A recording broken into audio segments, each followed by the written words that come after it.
Hi everyone, welcome or welcome back to my channel. Today we are going to be reading for 24 hours straight. Obviously there's loads of different versions now of the 24-hour challenge. There's doing a timer and pausing the timer and only unpausing it when you read. There's doing it like 12 hours one day, 12 hours the next day. I am going to have a go at a few different ones over the next few months, but I thought let's go straight in with reading for 24 hours straight. Undoubtedly, I'm going to have to sleep at some point.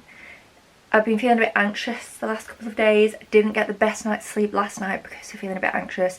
So I am already tired and we've not started yet. So 24 hours straight, but I am going to have a bit of sleep in the middle, but I'm not going to pause the timer. It's kind of an incentive. So any time that I spend asleep, I'm like wasting reading time from the 24 hours. Again, I will do versions of this in the future where I pause the timer and try loads of different ways, but again, I thought for the first time, let's just go straight in, read for as long as we can within the 24 hours. I'm not going to pause the timer for anything, like when I'm eating and stuff, I'm going to have an audiobook ready to go.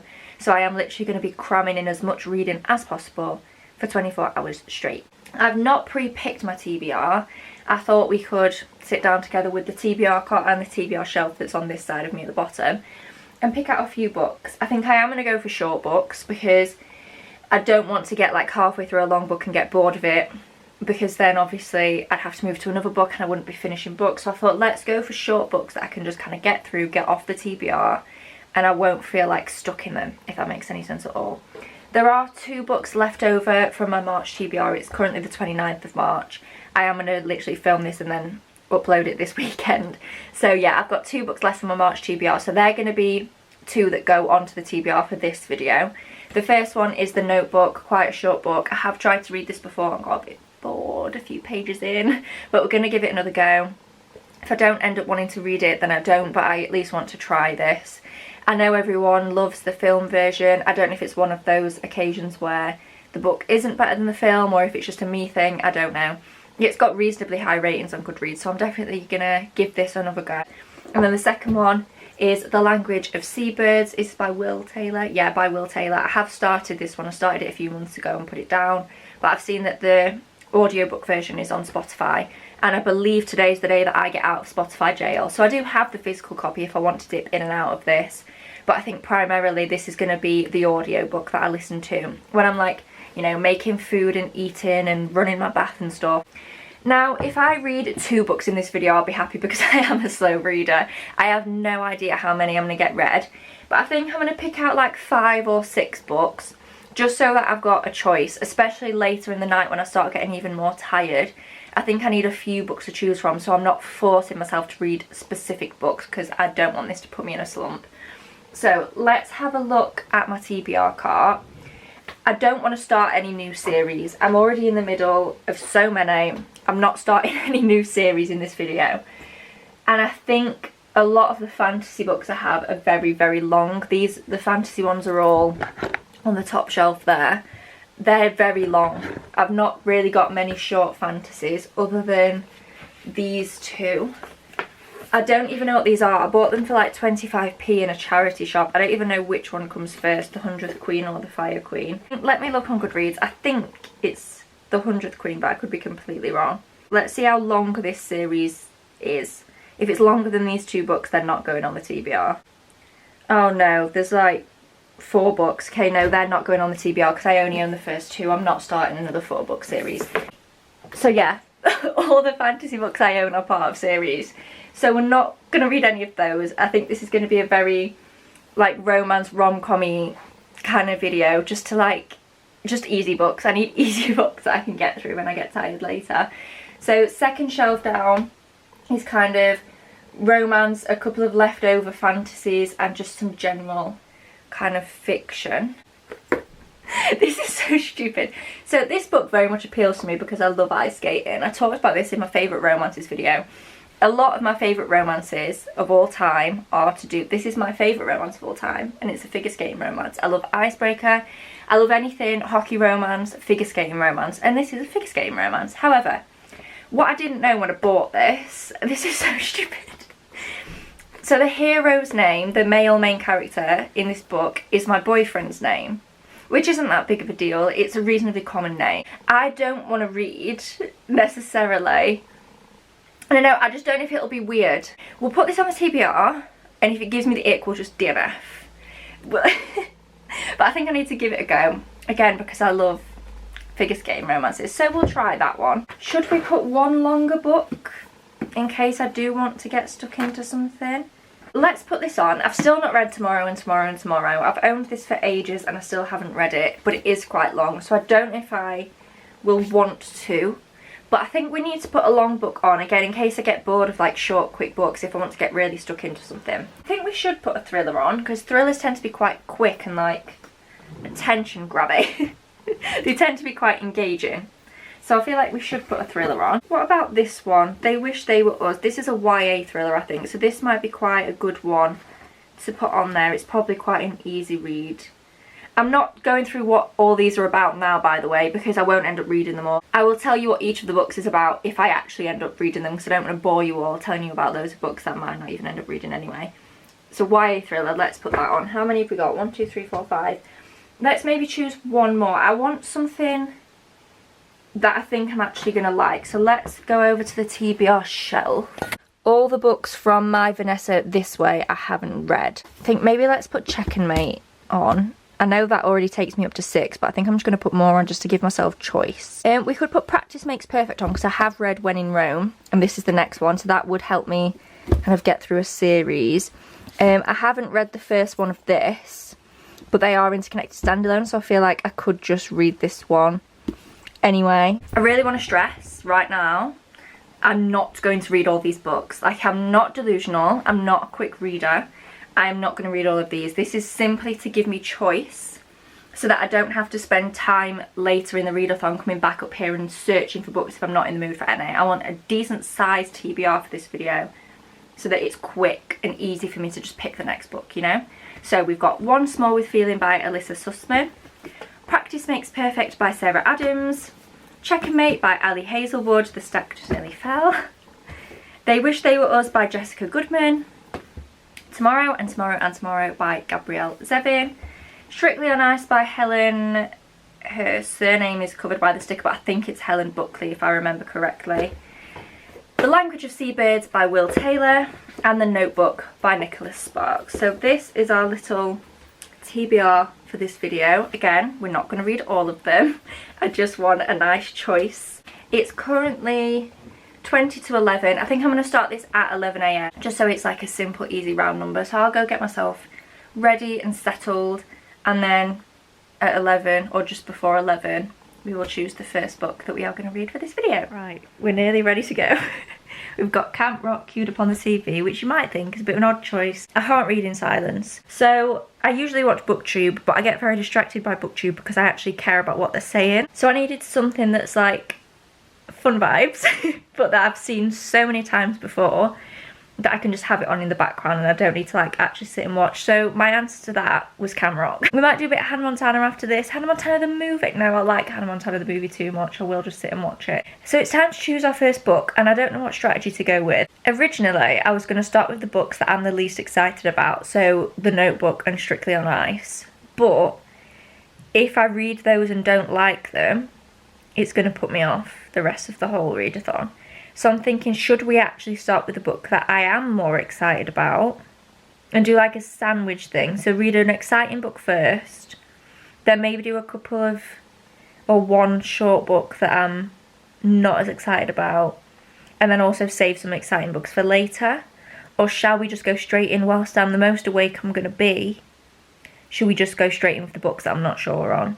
I don't know. I think that's the way I'm going to do it. I'm going to start with Strictly on Ice, because that's an easy one to either get through because it's short, or if it gives me the ick I can just DNF, and that's already a book off the TBR.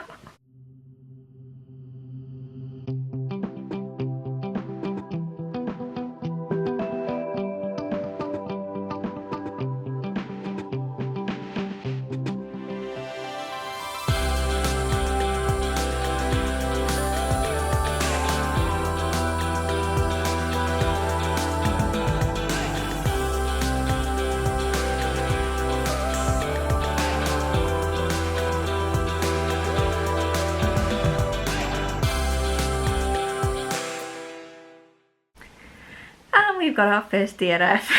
It is 20 to 12, so I've been reading for 40 minutes. I'm on page 30 of this book. And I'm DNFing, not for the reason I anticipated. I actually don't care about the name in here. The fat phobia in this book is insane.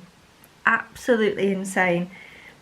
On page 30, there's genuinely been 4 or 5 instances now where weight has been mentioned in a really negative way. So the latest one, let me just read this to you. So the heroine is watching a YouTube video of the male love interest like a few years ago when he used to play rugby. The premise of this, by the way, she is a Olympic figure skater who was injured.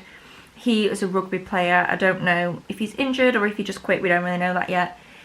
Or maybe we do. I don't care. Either way, rugby player, ice skater. They both sign up to do what is essentially dancing on ice, but with a different name. And that's as far as I've got. But that is the premise of the book. So she's watching a video of him when he used to play rugby. He looked a lot fitter in his rugby days, she thought, admiring his physique when it hadn't been abused by several years of bad habits and unhealthy living. Now this physique that they're talking about that's been abused, apparently, is that earlier in the book, like a few pages ago, he like poked his sides and felt that there's fat there, obviously, because you're a human being. Obviously there's fat on your body. Like, why are we making such a big deal out of it? In his like internal thought, he was like thinking about a time when the papers published some pictures of him on a beach a couple of years ago. And he's like, oh, my ex-wife probably looks at that and is glad she left me because I'm fat now and blah, blah, blah. What? And what was the first one? There was something at the beginning somewhere as well. So this girl called Hannah, she's the one that like recruits the female main character, the figure skater, for this TV show.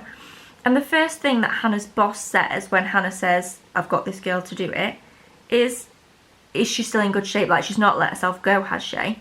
And Hannah has a picture of the figure skater ready and puts it down on the table and like, no, she's still skinny. What? What do you mean? Why are we so obsessed with people's body size? So what if people are fat? Being fat doesn't mean that you are unhealthy.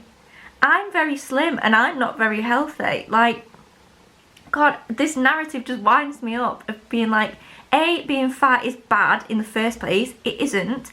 People automatically assume that being fat, which by the way, this man has just got some little love handles. Like, that's all. That's the extent of it. Like, look at him on the front cover. Is that what we're... like, what? But anyway, even if he was, like, a lot bigger than he appears to be here, so what?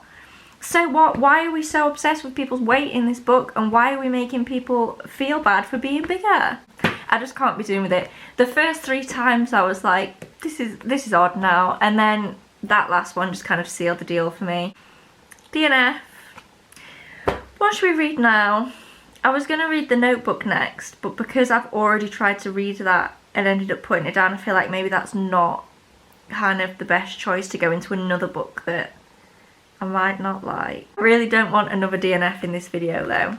Like, the next book I read, I actually want to finish them all. I don't just want to sit here and DNF books for 24 hours. Should we do Practice Makes Perfect? Because as I said, this is like an interconnected standalone, like the next in the series, but it's standalones as well, to When in Rome. And When in Rome was like really easy to read. Is this kind of, I assume this is going to be similar. It's in like the same series and it's, I think, is it the sister of the male main character from the first one? Let's go for this one next, I think.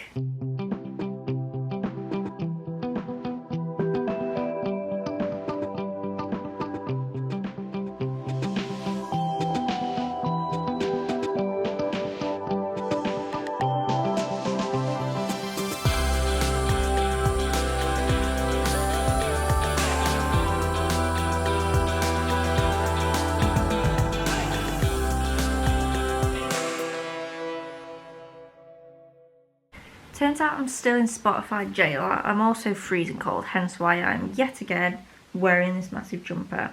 Anyway, I'm still in Spotify jail. I have no listening hours on Spotify, so we're actually going to have to choose something else to listen to. Currently got BookBeat, but the thing that bothers me about BookBeat is that you can only listen to books on 2 times speed, and I tend to listen to books on 3 times speed.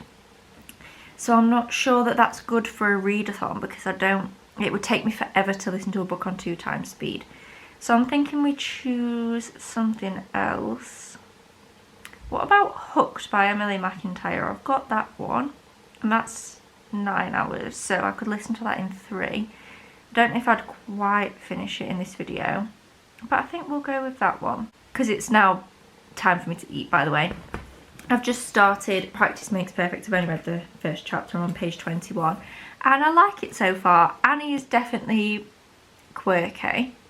But I think she's quirky in a sweet way. Not in an annoying, like, pick me, I'm not like the other girls way. Like, she's not like the other girls, but she's quite sweet. It doesn't feel like it's in, like, a not nice way, if that makes any sense. She seems like she's really nice. And Will... Sorry, where did you come from? So yeah, I am very excited to get stuck into this a little bit later when I've had something to eat. So yeah, I'm going to start listening to Hooked now, get something to eat, and then once I've eaten we'll carry back on with Practice Makes Perfect.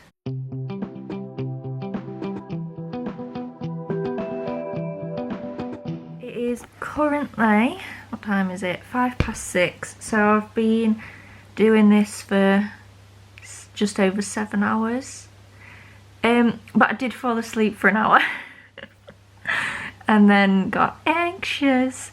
I didn't mean to fall asleep for an hour, but I'm rationalising it with the fact that I've slept for an hour, like napped. I've kind of caught up on sleep now, so I'll be able to stay up later because I was so tired. I literally, if I hadn't have napped, I think I would have had to go to bed at like 8 p.m.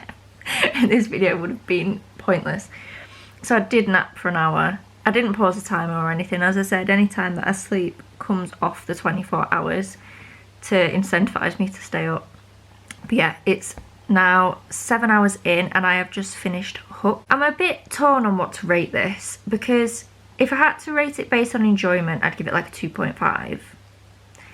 But a lot of the things I didn't enjoy about it was because it's a dark romance. So is it fair of me to rate it so low when I knew going in that it was a dark romance? Like that's a me problem, not a this book problem. But also it is kind of the book problem, because I feel like at the beginning Wendy was a very, like, a reasonably strong female character. I mean, she was never, you know, the strongest, but I feel like she wasn't a complete pushover at the beginning. Like, she did fall for him pretty fast and agree to a date pretty fast, but just in general life she didn't come across to me anyway as like a complete pushover at the beginning.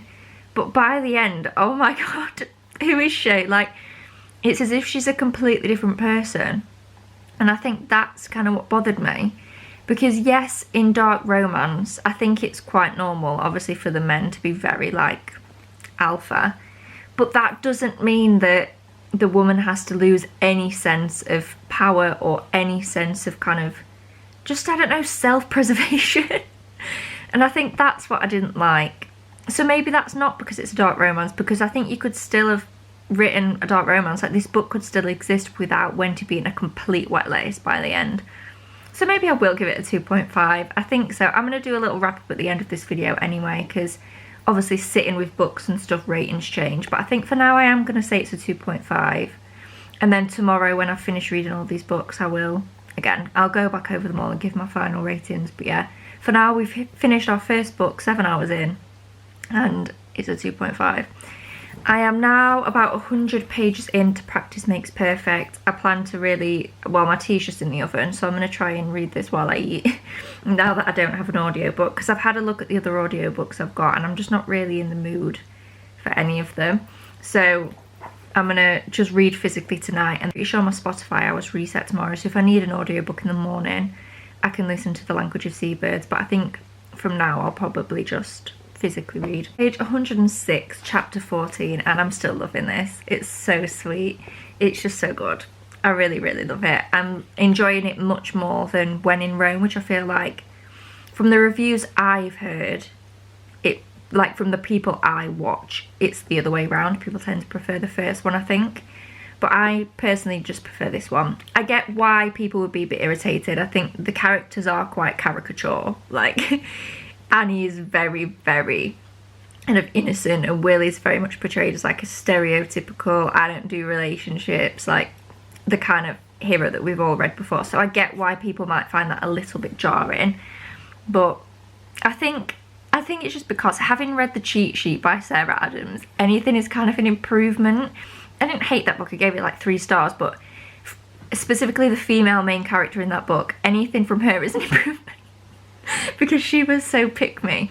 So I think with Sarah Adams' other heroines, because I'm comparing them to whatever her name was from The Cheat Sheet, I just find them so much better, and I think her writing has improved for me a lot since The Cheat Sheet for When in Rome and this book. So yeah, I'm very much enjoying this. It's so sweet, very fun.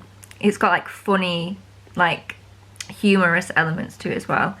So yeah, I'm gonna eat my tea, put a bit of booktube on and crack on with this, and I'll probably update you, I don't know, I was going to say when I finish this, but because I'm slow that could take me quite a few hours. I definitely want to finish this tonight, so I've read 2 books today. And then ideally start something else after I finish this and try and finish that when I wake up tomorrow morning. I don't know, we'll see.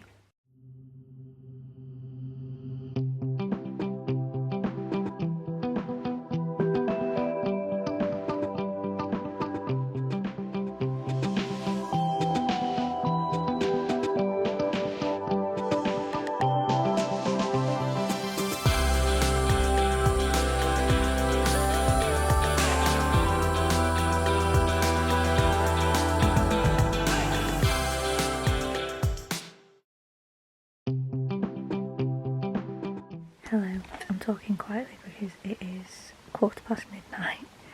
I've just come up to bed. I've finished Practice Makes Perfect. I gave it a 4.25. It was really cute. I really loved it. I think Will is such an underrated book boyfriend. Like, I'm sorry. Where did he come from? I was not expecting him to just be so great. midnight, so I am 13 hours and 15 minutes in, and I've finished 2 books and DNF'd 1 book, so I don't think I'm doing too bad.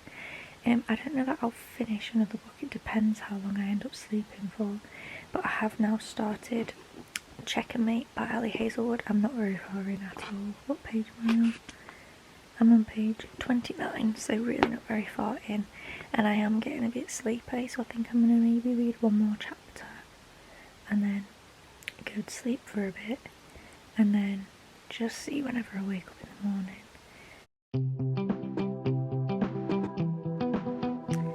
It's now the morning. It's currently 10:10, so I've got 50 minutes left, and I am on page 110 of Checkmate. I've just been sat reading it for the last couple of hours in bed.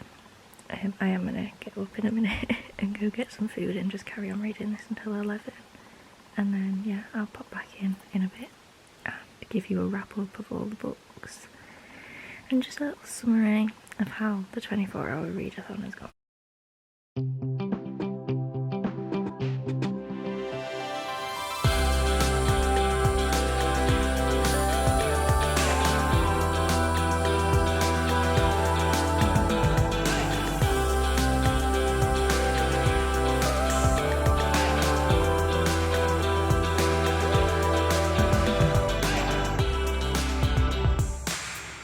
And we're done. Please excuse the appearance and the fact that yes, I am still in my pyjamas at gone 11 o'clock in the morning.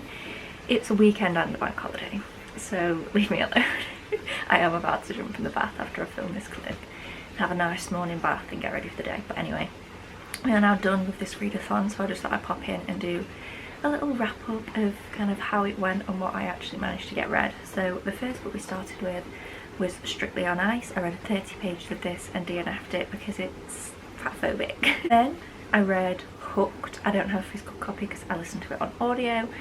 Hooked by Emily McIntyre. I don't think I ever actually told you what that one was about, and I still don't really know how to summarise it other than it's a dark Peter Pan retelling where like the villain gets to go.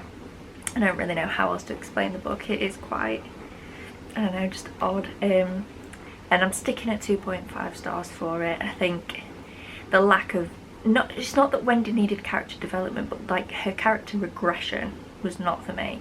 Again, I get it's dark romance and that there's the whole like being submissive thing, but I just don't think that means she needs to be a complete wet lettuce.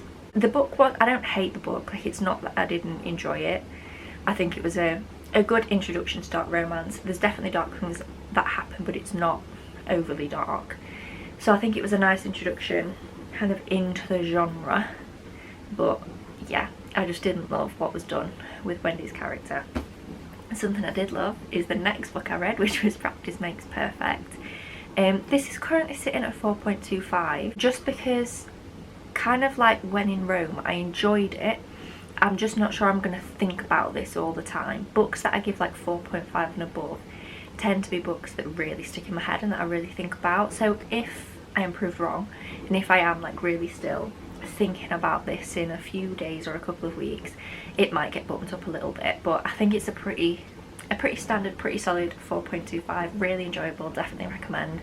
So easy to read, the characters are just so lovable.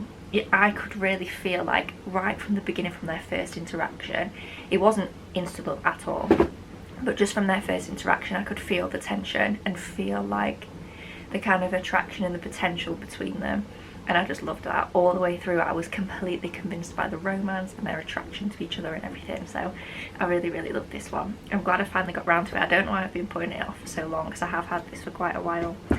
And then the last book I read but I didn't finish, not a DNF, I just didn't have time to finish it, it's Check and Mate by Ali Hazelwood. I ended up getting 150 pages exactly into this. I feel like if I hadn't have slept for 9 hours of a 24-hour readathon by accident, I probably would have finished this. Or I would have listened to The Language of Seabirds and finished that one, because the whole audiobook's only 6 hours for that, and I'm already a little bit into it from reading it physically. So I am kind of angry at myself that I accidentally slept for so long. Obviously I said at the beginning I was always planning to sleep, but I didn't plan to have a 1-hour nap and then sleep for 8 hours at night. So I'm a bit annoyed at myself about that. It would have been satisfying to finish 3 whole books, but considering I slept for 9 hours, I am pretty happy that I read 2 full books, 30 pages of another book and 150 pages of this book. I don't think I did bad all in all, again considering the fact that I slept for quite a lot of it. I think maybe the next time I do this I'm going to try a different method, maybe just pause the timer to sleep, or I've been thinking maybe do like 12 hours one day, 12 hours the next day, so it's like still reading for 24 hours but not 24 hours straight, to see how many books I can read not counting the time I'm asleep. I don't know, I'll figure it out obviously before the next time I film one of these. But yeah, thank you so much for watching. I really hope you enjoyed this video. If you did, please do give it a thumbs up down below. Subscribe if you haven't already, and I will see you in my next one. Bye!